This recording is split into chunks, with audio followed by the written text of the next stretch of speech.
Вітаю на каналі Field Pages. Сьогодні роблю огляд блокнота від бренду Світи. Це мій блокнот для ідей та думок. Використовую його як особистий щоденник. У мене блакитний блокнот. Також з таким наповненням є блокнот у жовтому кольорі. Блокнот великий, з твердою обкладинкою і 2 закладками лясе. Важить близько 570 грамів. Це відчутно, тому постійно носити з собою не дуже зручно. Давайте зазирнемо всередину. Форзаци прості, білі, а ззаду є конвертик для зберігання дрібничок. Також є окремий аркуш для листа в майбутнє.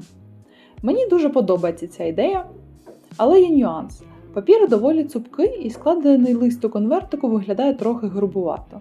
Я замінила його на звичайно тонкий листок у клітинку, і це спрацювало набагато краще. Якщо ще не пробували писати листи собі в майбутнє, дуже раджу. Це цікава практика, а перечитувати такі листи зазвичай дуже приємно. Блокнот має чітку структуру. 4 розділи, і зараз поглянемо кожен із них. Перший розділ – це предісторія. Чому взагалі з'явився цей щоденник і для кого він створений? Далі йде розділ підказка. Про що взагалі писати в щоденнику? Все дуже детально. Як почати, що фіксувати.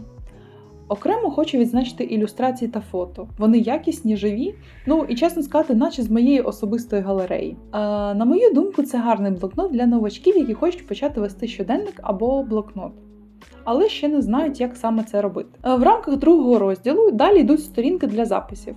Це сторінки в лінійку. На кожній є місце для позначення дати та дня тижня.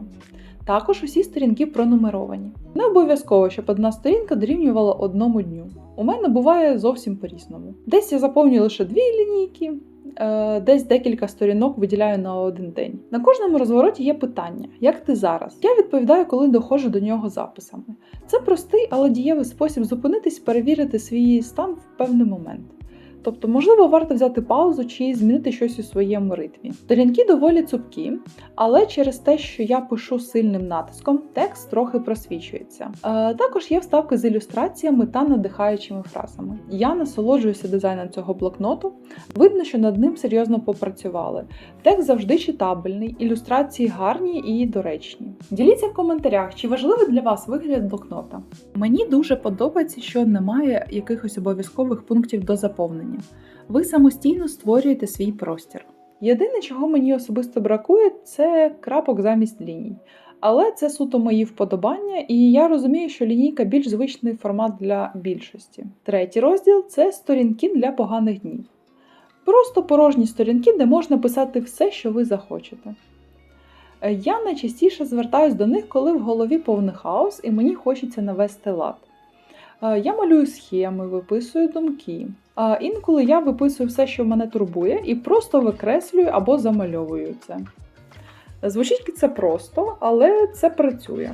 Тож спробуйте. Так, і останній розділ – психологічний. Мені дуже подобається, що все структуровано за темами.